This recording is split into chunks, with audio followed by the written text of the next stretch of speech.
Fala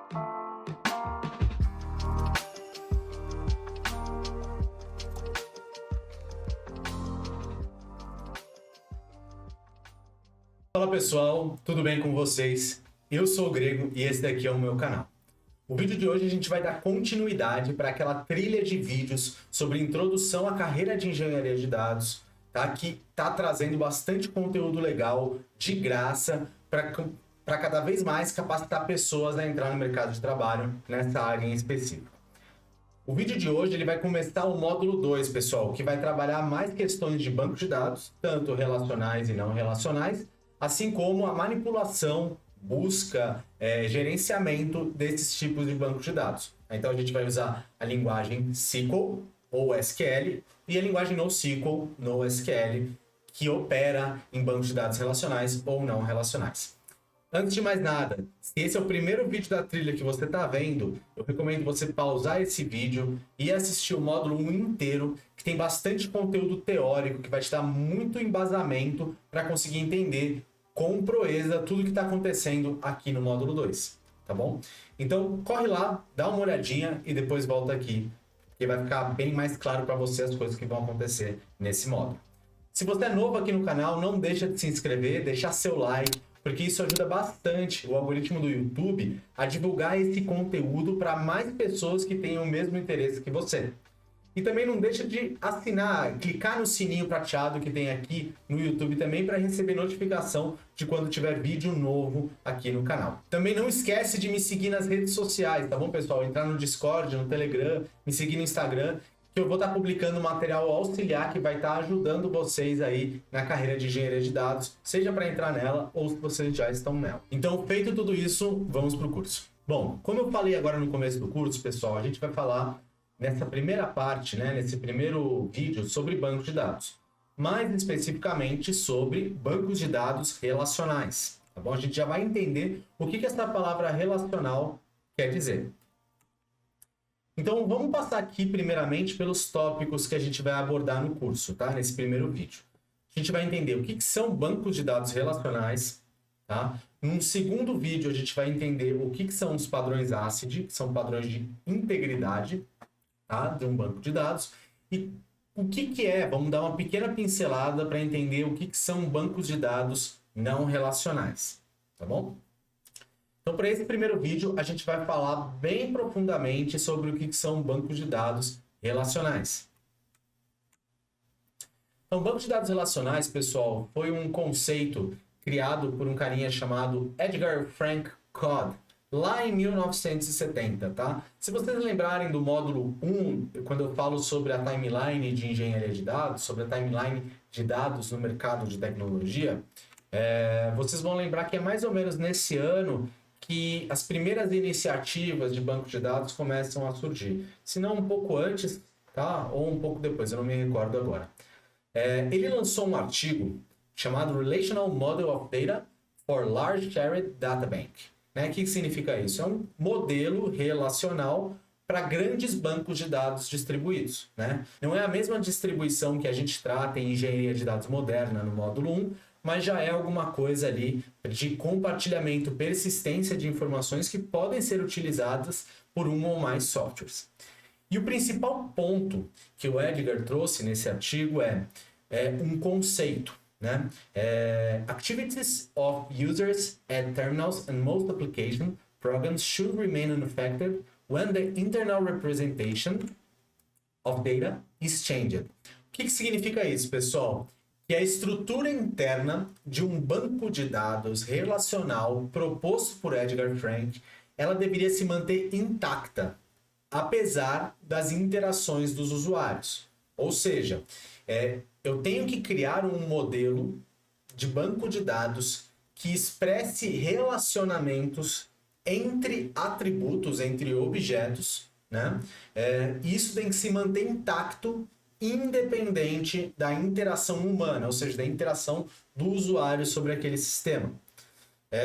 Só para a gente exemplificar, para ficar um pouco mais claro, o que o Edgar Frank ele queria trazer em uma estrutura de banco de dados relacional? Ele queria criar a consistência dentro de um software que conseguisse criar relacionamentos extremamente consistentes e que isso não se mudasse, que isso fosse atômico, que isso permanecesse enquanto aquele software estivesse em pé. Como, por exemplo, ele queria representar digitalmente em um banco de dados um relacionamento entre pai e filho, do ponto de vista de nascimento, de biologia, né? Então, como que eu represento, através de um banco de dados, que um filho sempre precisa ter vindo de pais, certo? Então, eu preciso ter pais para que exista uma criança. Um outro exemplo disso. Eu preciso que existam clientes que comprem produtos. Eu preciso que existem usuários que tenham telefones próprios, certo? Então, como é que ele bolou isso, né? Ele primeiro idealizou isso e falou, olha, eu preciso ter um banco de dados que eu consiga representar com integridade e consistência suficiente relacionamentos que possam ser descritos no mundo real. Então, como é que em um software eu consigo falar para o software assim, olha, você precisa criar um filho, mas esse filho não pode ser criado no seu banco de dados se não existirem pais.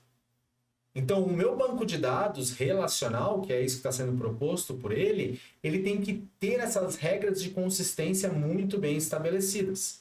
E a isso foi dado o nome de padrão ACID, né? Atomicidade, consistência e todos os outros que a gente vai ver nos próximos slides do curso. Tá bom, pessoal?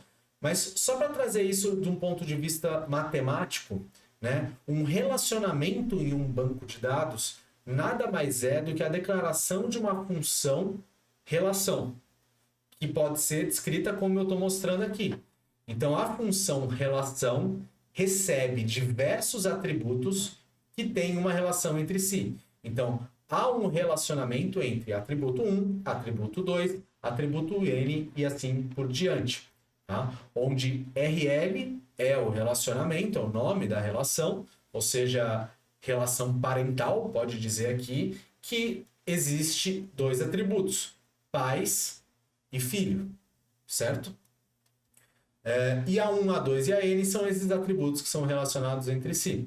Então, pode-se entender aqui, também de um ponto de vista matemático, uma função de relacionamento entre, por exemplo, linhas de telefone e clientes. Não pode existir uma linha de telefone, veja a linha de telefone como atributo 1, e como atributo 2, clientes. E é criado um relacionamento.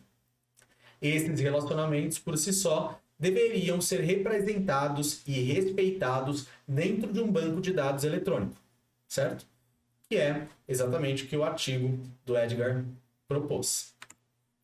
Para a gente trazer um diagrama para deixar cada vez mais claro o que é um banco de dados relacional, ele naturalmente é composto por tabelas, tá? E essas tabelas, por si só, são compostas por colunas, que representam dados de alguma situação que aquele software quer resolver. Tá? Então, um exemplo aqui, né? O que seriam essas tabelas que compõem um banco de dados? Então, são essas matrizes bidimensionais, lembra que a gente viu no módulo 1, né? São essas matrizes bidimensionais entre colunas e linhas, onde a intersecção entre uma linha e coluna representa um dado, certo? Então, a interseção entre a coluna 1 e a linha 1 é o dado de ID de usuário, certo? Então, é o ID do nome André, de idade 29 anos, e aí vai. Então, toda essa linha representa um conjunto de dados, tá? Dessa matriz bidimensional, que por si só, por ser um banco de dados tradicional, aqui no caso, né? Não é um banco de dados colunar, ele representa aqui a informação de uma pessoa, tá bom? Só queria voltar um pouco na questão do banco de dados relacional, só para vocês entenderem por que eu estou explicando tabela. É porque cada linha para um banco de dados representa uma entidade única naquela arquitetura, naquele escopo de banco de dados. Tá bom? E para a gente entender cada vez mais como é que funciona o relacionamento, como a gente já entendeu o que é esse relacionamento do banco de dados relacional e o que são tabelas, Eu trouxe aqui um diagrama que vai fazer um relacionamento utilizando dois conceitos de banco de dados relacional, que é o Primary Key, também conhecida como chave primária, e o Foreign Key, que também é conhecida como chave estrangeira. Tá? Como que o banco de dados relacional se propõe a criar esses relacionamentos matemáticos que simbolizam o relacionamento da vida real. Tá? Então, um banco de dados, naturalmente, ele é composto por tabelas, e essas tabelas são compostas por colunas, que nem eu falei no slide passado. Agora, como eu gero esse relacionamento, né? Então, imagina que existem essas duas tabelas no seu banco de dados, certo? A tabela A, ID, nome, idade, região celular, e a tabela B, Customer ID, renda, negativado e ativo. Essas são duas tabelas que têm informações diferentes, mas que representam uma entidade no banco de dados, tá? Então, o banco de dados relacional, como eu falei lá no começo, ele se propõe a criar relações dentro de um atributo. Então, aqui o que a gente vai explorar agora é a relação entre um cliente e sua situação financeira, certo? Então, não pode existir situação financeira se não houver um cliente, tá? Então, a primeira tabela, essa tabela A, ela compõe os dados que representam o cliente na sua arquitetura de banco de dados. Tá? E tá vendo que ela possui uma coluna ID? O que essa coluna ID se propõe?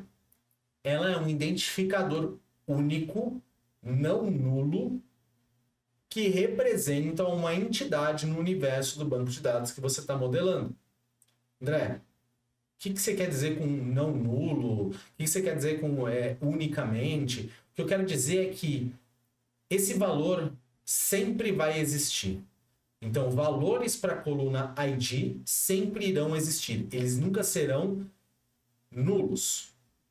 Note, nulos são diferentes de vazio. Vazio ainda é um valor vazio, um valor que não compõe nada, mas ele pode compor, tá? Um valor nulo, ele não existe em software, né? Não existe, ele é a ausência de qualquer tipo de valor, certo? Então é isso que eu quero dizer com nulo. Tá? Um vazio aqui poderia representar unicamente uma entidade, tá?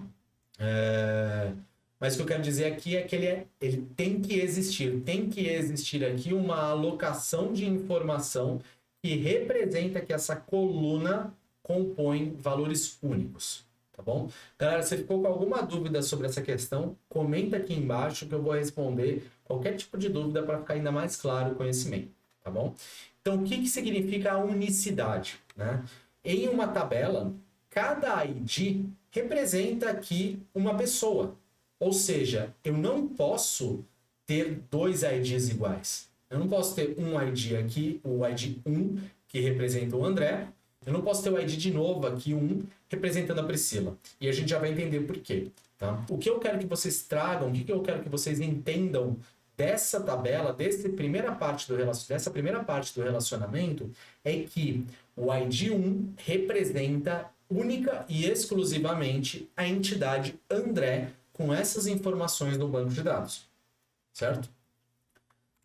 Ah, beleza, Grego, mas agora o que eu faço? Tudo bem, eu tenho ali que 1 é o André, tá? E como que funciona o banco de dados relacional em cima disso? Legal.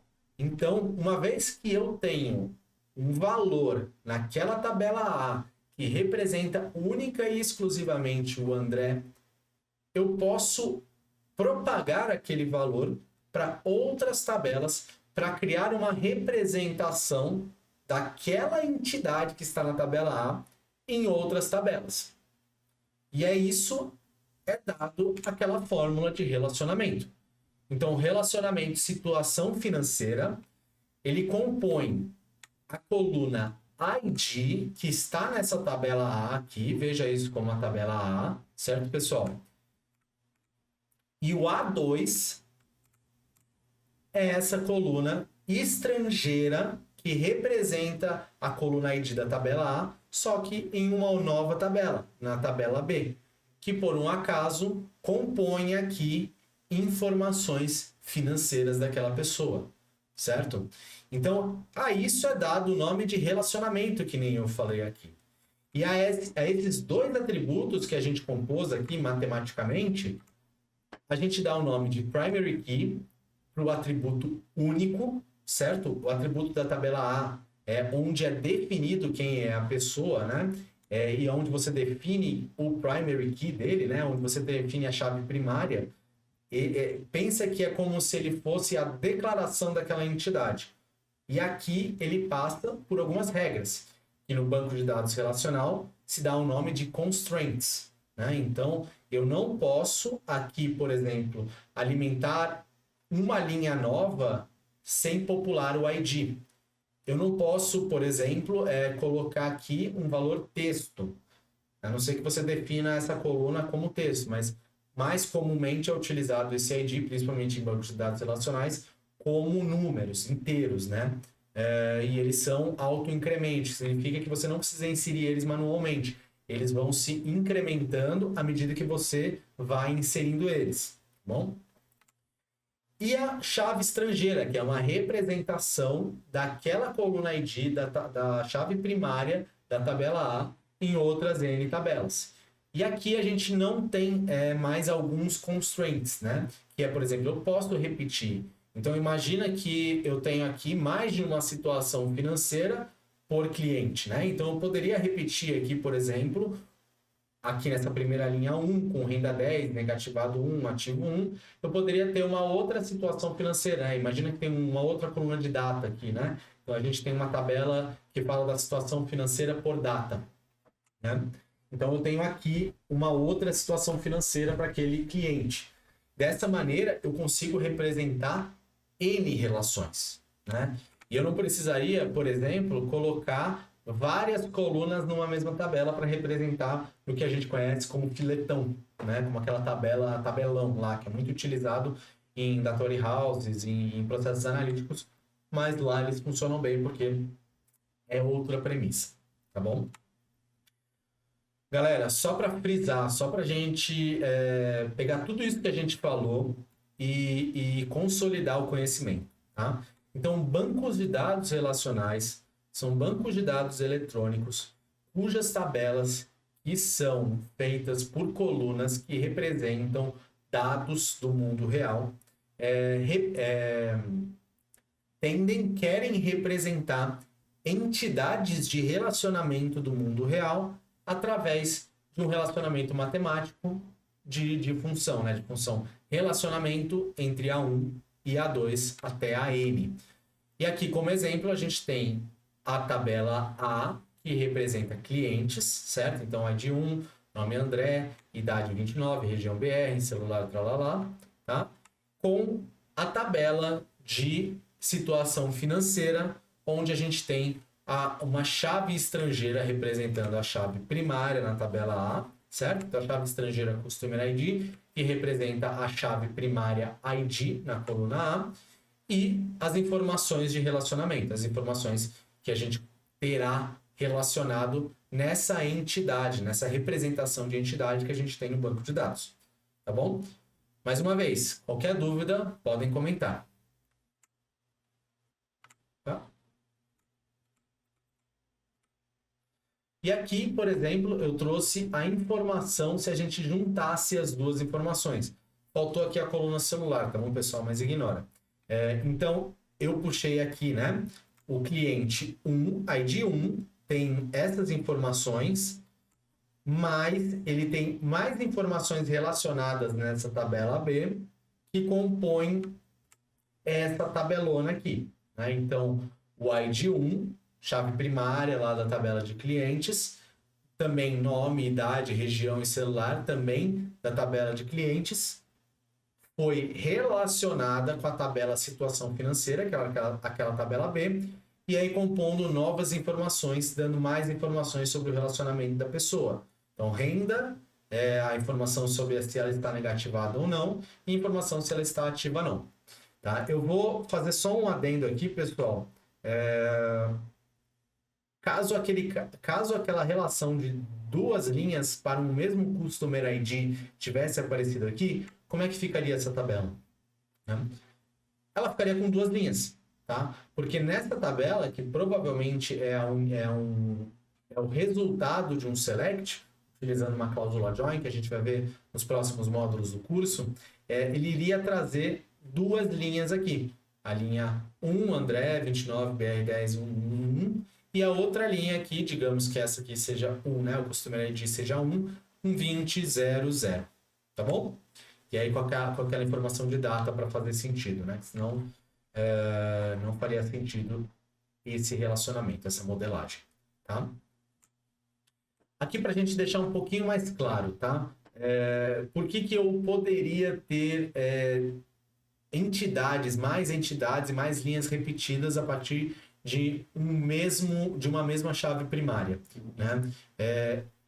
Da maneira que o banco de dados relacional foi criado, a gente consegue criar uma estrutura de relacionamentos que tem como principal objetivo aumentar a consistência e diminuir a redundância de dados. Ou seja, eu consigo representar cada vez mais relacionamentos e entidades do mundo real no meu software e eu diminuo a redundância de dados, a repetição de dados, né? Então, imagina que na tabela A, naquela nossa primeira tabela A, eu tivesse os clientes, mas eu sei que cada cliente tem 3 celulares hoje, né? Então, amanhã ele pode ter adquirido um novo celular. Foi roubado, perdeu, a gente não sabe. Ele adicionou um novo celular. Então, eu tenho aqui, mas eu quero manter sempre o histórico de todos os celulares que eu tenho daquela pessoa. Então, eu teria que ter o celular 1, celular 2, celular 3, celular 4, celular N. Essa tabela viraria impraticável, né? Toda vez que você fosse inserir, você teria que inserir ali, você teria que fazer uma operação para inserir em cada uma das colunas, tá? Isso se torna impraticável, tá? Então, esse caso aqui, o ideal seria a gente criar uma nova tabela que representa os números de telefone e criar uma nova função relacionamento que seria telefone, celular. Então, um celular sempre tem que ter um cliente. Não existe um celular sem um cliente, tá bom? Isso pensando do ponto de vista de banco de dados relacional, nesse tipo de modelagem. Então, eu tenho também um Cell ID, que é a nova chave primária aqui dessa tabela, que pode representar mais para frente alguma coisa, tá? Ela pode, por si só, ter relacionamentos com outros tipos de tabelas, tá? Em outros tipos de modelagem, tá? E eu tenho uma chave estrangeira, que é a minha representação do cliente na minha tabela de celular, certo? Que é o Customer ID. Então, nesse caso, o que eu estou falando nessa tabela? Que existem 3 celulares únicos para o cliente 1, que é o André. Lembra? Cliente 1, relacionamento sendo feito aqui entre chave primária ID da tabela clientes e a chave estrangeira Customer ID da tabela telefones e cada um dos seus celulares. Dessa maneira, eu não preciso me preocupar em ficar alterando essa entidade André na tabela clientes, onde ela é definida, toda vez que ele adicionar um celular novo. Eu posso simplesmente adicionar esse novo celular aqui, adicionando, por exemplo, uma nova primary key aqui 4, Customer ID 1 e o novo celular do cliente. Ficou claro, pessoal? Beleza. Quais são vamos concluir, né? Vamos tomar tudo isso aqui agora, tá? Então, quais são os grandes prós e contras da linguagem de banco de dados relacional e da modelagem de banco de dados relacional, tá? O banco de dados relacional, por ter esse relacionamento, ele permite que as transações elas sejam mais intensivas. Ele foi construído arquiteturalmente para isso, porque ele foi feito para realmente ser a persistência de qualquer tipo de software, né? Então, quando você está lá desenvolvendo back-end, você tem que saber como representar aqueles objetos da vida real, né, que você quer resolver com um software. Você tem que saber como representar ele através de um relacionamento, né, através de uma estrutura relacional. E é por isso que eu consigo fazer essas transações, eu tenho que conseguir fazer essas transações intensivas, tá? Então, isso é um pró de um banco de dados relacional. Alta integridade. O que significa isso? Aquelas constraints que eu falei aqui no começo. Eu não posso, por exemplo, ter filhos sem pais. O banco de dados, o software, vai impedir que eu faça isso. Eu não posso ter telefones sem clientes. Também são constraints do banco de dados relacional. Eu não posso, por exemplo, deletar um cliente da tabela de clientes, sendo que ele tem telefones atrelados a ele, senão os telefones vão ficar órfãos, né? Isso não pode acontecer, eu tenho que deletar primeiro as informações da tabela de telefones e depois eu deleto da tabela de clientes, tá? Isso é efeito cascata, tá? Muito utilizado em bancos de dados relacionais. Concorrência, ele é muito bom em fazer atualizações no registro do banco de dados, ou seja, no registro André, né? Eu posso fazer, não extremamente paralelo, mas eu consigo fazer ali várias operações concorrentes no banco de dados, de modo que várias aplicações, vários clientes consigam consumir aquele banco de dados concorrentemente, tá? Disponibilidade, ele tem que estar sempre ali disponível para ser consumível e disponível também para ser manipulado, tá? Quais são os contras do banco de dados relacional? Analytics, tá? Então, quando a gente vai fazer, que já é falando também de consultas externas, né? Quando a gente vai consumir do ponto de vista estatístico, do ponto de vista de agrupamento, de trazer variáveis estatísticas desse banco de dados relacional, às vezes as operações elas são muito custosas, né? Porque um banco de dados relacionais ele serve para fazer transações, né? Ele serve como um banco de dados transacional, né? Não unicamente, ele não único ele, né? Você pode ter bancos não relacionais que funcionam muito bem com relações com transações, mas o banco de dados relacional serve muito bem para isso também, o que faz com que a performance de consultas grandes, de milhões, bilhões de linhas, sejam muito custosas para esse tipo de banco de dados. Escalabilidade. Ele não nasceu com um conceito escalável, né? Hoje, para você, por exemplo, ter escalabilidade num banco, você tem que criar uma réplica dele, né? E ficar ali fazendo operações de consumo, consulta, entre outros. Mas toda vez que você for operar, e salve algumas exceções, tá, pessoal? Mas toda vez que você for operar para buscar de um banco de dados relacional de produção, você está sempre operando no mesmo nó, salve exceções, tá? E redundância. Por que redundância está aqui em cons? É porque em alguns momentos, para alguns tipos de arquitetura, onde a gente não quer ter relacionamentos muito fortes, a redundância ela se faz muito importante. O banco de dados relacional ele é totalmente contra a redundância, né? Ele tem a própria integridade aqui, ela vai contra a redundância, o que torna esse tipo de banco de dados relacional inviável para esse tipo de modelagem que requer redundância, tá bom?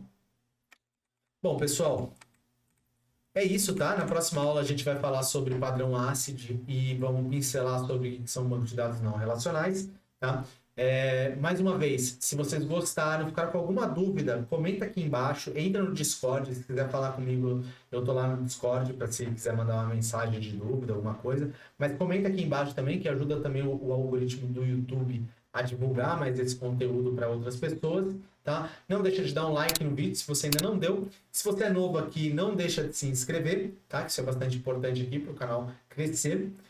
Aperta o sininho prateado para receber notificações no dispositivo que você se encontra quando tiver vídeo novo. E é isso aí, mais uma vez, espero que vocês tenham gostado do conteúdo. Um beijo do Grego e tchau!